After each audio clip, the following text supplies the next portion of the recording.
surgiram, por exemplo, foi na Idade Média que surgiu a ideia de universidade. Nós hoje temos, hoje qualquer país que se diga avançado tem uma universidade. Aliás, muitas vezes se diz, o Brasil agora tem muitas universidades, logo está na linha do progresso. E qualquer país do mundo que se preze, queira se afirmar do ponto de vista do progresso, da ciência, tem que ter universidades. Ora, a ideia da universidade, e o primeiro projeto da universidade surgiu no século XII, precisamente na Idade Média, por decisão papal, no contexto dos reinos cristãos. E, portanto, essa idade das trevas, como foi pintada a Idade Média com o Iluminismo, acabou por gerar uma das instituições mais inovadoras e que atualmente é considerada uma das instituições ícone, símbolo do progresso. Como também surgiu na Idade Média, curiosamente, a nível religioso, um dos aspectos interessantes que diz que se orienta no mito da Idade Média a Regine Pernod, e é que, na Idade Média, a mulher tinha mais possibilidades de liderança do que veio a acontecer mais tarde, a partir do século XVI e XVII. Ele até conta casos de mosteiros, abadias e mosteiros que eram masculinos e femininos, que eram liderados por mulheres. As mulheres tinham realmente uma capacidade de liderança maior na Idade Média e era reconhecida mais dignidade do que passou a acontecer a partir do século XVI e XVII. E o próprio Iluminismo foi muito mais antifeminista do que eram os medievais. E isto para dizer o quê, fundamentalmente? Que muitas vezes há movimentos, há correntes que pintam determinadas idades, determinadas correntes que eles consideram o seu negativo, como sem interesse nenhum, e depois se olharmos com atenção de uma forma mais complexa, as coisas não são assim tão simples como parecem.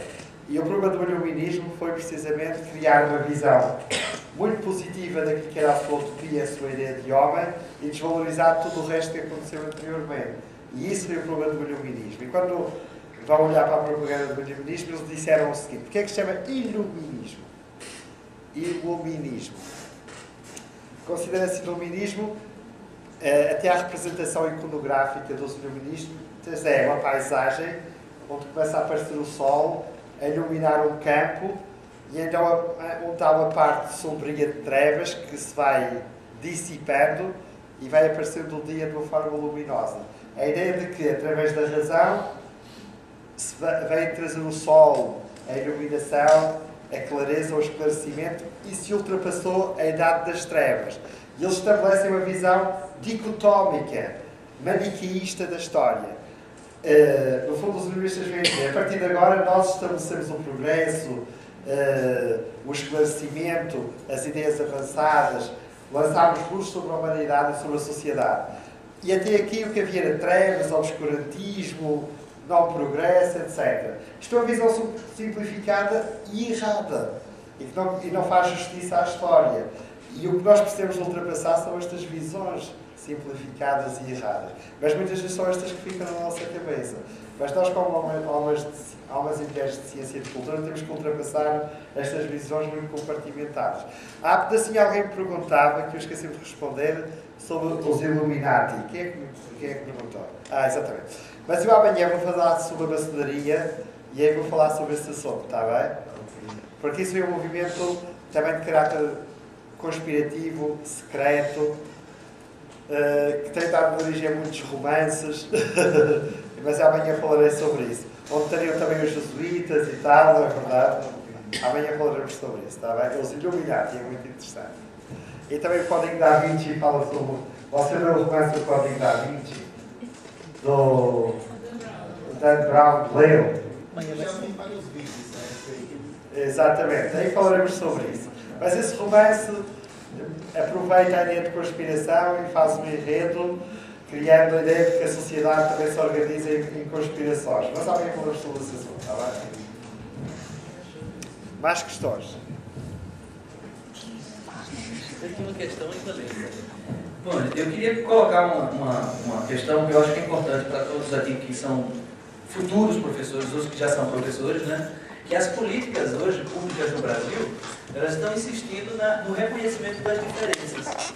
né? No reconhecimento das diferenças regionais, étnicas, né? Linguísticas, então tudo isso. E o professor, a figura do professor é fundamental no reconhecimento dessas diferenças. Então eu acho que esse curso ele veio muito a calhar para a gente entender o que é essa oposição, que é sempre simplificada, o que é essa mitificação negativa do outro. Porque, como o professor explicou, a partir do outro é que a gente, a partir da oposição ao outro, é que a gente acaba modelando as nossas identidades, né? E aí o professor falou da Europa, etc., mas a gente não precisa de muitos exemplos longínquos para isso. Basta que a gente lembre de casos assim recentes, de São Paulo mesmo, dos skinheads, que são grupos de intolerantes a nordestinos. Não é? Quer dizer, o outro em São Paulo, apesar de sermos todos brasileiros, a gente tem diferenças regionais gritantes. Então a gente passa a ter um anti, que é o que geralmente está sendo combatido nas redes sociais, etc., que é o anti-nordestinismo, digamos assim. Entendeu? A ponto de haver grupos, inclusive, que são não só contra gays e demais minorias, assim, mas principalmente contra os nordestinos que eles são vistos como uma ameaça ao mercado de trabalho, digamos assim. Fora um outro conjunto de mitificações negativas com relação ao outro nordestino. Não é? Por exemplo, o que é burro, que é pobre, que é indigente, etc. Então, a minha intervenção é muito mais para trazer, aliás, a minha primeira foi muito nesse sentido também, para que as pessoas não fiquem pensando que essa teorização sobre o mito negativo seja uma coisa muito ampla e fora da nossa realidade, né? Algo que está muito presente, né? Tanto na nossa vida de professor, porque a gente tem que aprender a lidar com essas diferenças e compreendê-las, como você falou, quanto nos exemplos cotidianos do nosso Brasil, que é tão grande geograficamente e que acarreta essas diferenças, né? Isto que o professor Eduardo está a dizer é muito importante, o Eduardo está a dizer é muito importante, e também será muito pertinente a preparação aqui e a publicação do dicionário dos antis, a cultura negativa no Brasil, que o Eduardo vai liderar, precisamente com a Universidade de São Paulo. A semana passada estava na Universidade de São Paulo a apresentar este projeto, uma professora Lídia já com colaborar com o professor Eduardo, e depois houve um aluno que disse: mas isto não se aplica ao Brasil. O Brasil é uma sociedade sempre foi tolerante, foi criada precisamente na ideia de tolerância, etc., e que aqui ia ser dificuldade em se perceber um projeto deste. Mas depois a professora Lídia veio dizer o contrário, muito mais arguta, e disse precisamente o contrário. Não, o que existe no Brasil, o que se tem construído, é uma sociedade com uma grande capa de hipocrisia. Os antis estão presentes e são gritantes, mas as pessoas tentam dar uma ideia, uma espécie de politicamente correto, que está tudo bem, etc. Mas há racismo, há divisões entre regiões, há uma história de fratura marcada também por fraturas até do ponto de vista religioso, do ponto de vista ideológico.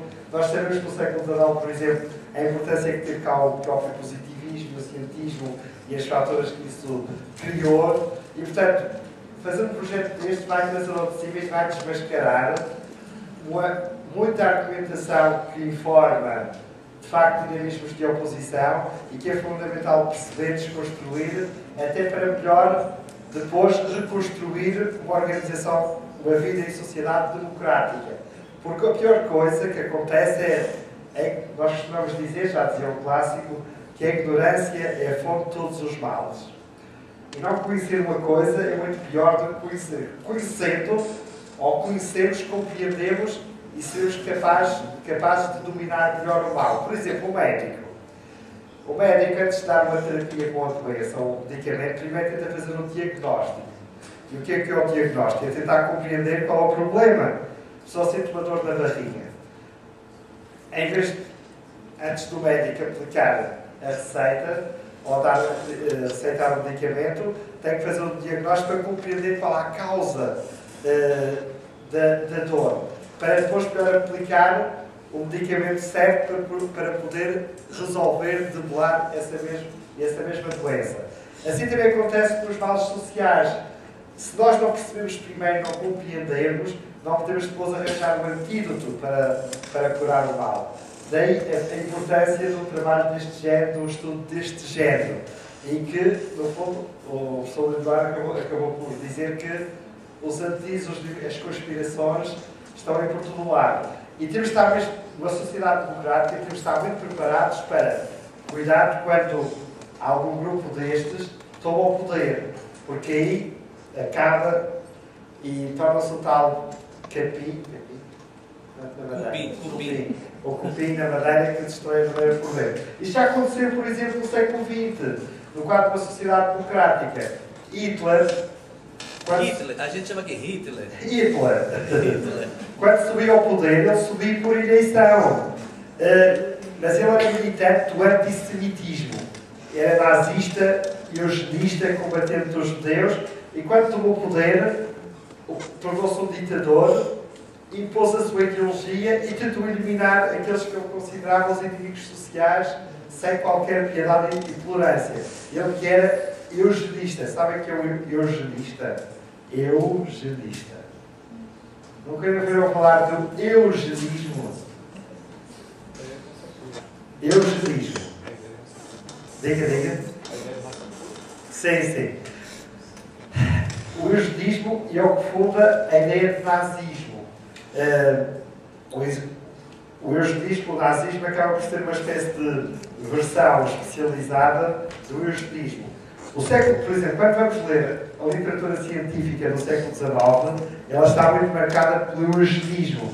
Nós, hoje em dia, felizmente, e esperamos continuar a manter este ideário que preside a nossa democracia, que é, nós hoje em dia temos a ideia de inclusão, de pluralismo, de respeito à diferença. Mas no século XIX, o que ficava entre os cientistas e os eugenistas, que alguns também existiam cá no Brasil, não era a ideia de criar uma sociedade, não uma sociedade perfeita, não pela inclusão, pela integração da diferença, pelo respeito pelas diferentes formas de estar, mas precisamente pelo contrário, era pela exclusão. E acreditava-se então que pela ciência conseguíamos criar o homem perfeito. E os eugenistas, o eugenismo vem aqui. No fundo é a corrente que seleciona o melhor, o que é bom. E então esses eugenistas consideravam que todos aqueles... uma sociedade só podia construir de forma perfeita, eliminando os deficientes, os que tinham defeitos, os loucos, os jesuítas, depois desse caso, e aqueles que consideravam as raças inferiores, judeus, etc. E o Hitler acabou por assumir toda essa corrente que era científica. Não se esqueçam que Hitler, ele teve a assessorá-lo os melhores cientistas da Alemanha, não eram ignorantes, eram cientistas que construíram toda aquela ideia de sociedade perfeita, de super-homem, criando dinâmicas de exclusão e intimidação. E os judeus, são os mais conhecidos, foram envolvidos e foram os mais perseguidos. Mas não esqueçamos que Hitler eliminou os cegos, os mudos, os loucos, os criminosos. A ideia não era de que havia prisões e havia espaços para integrar e recuperar essas pessoas. Era simplesmente eliminá-los para criar uma ideia de sociedade perfeita. E isso foi devido ao problema dos antigos e alguém que assumiu uma determinada posição, uma determinada ideia de sociedade e eliminou todos aqueles que consideravam os opositores. E esse perigo pode voltar novamente, especialmente quando as sociedades democráticas se tornam frágeis.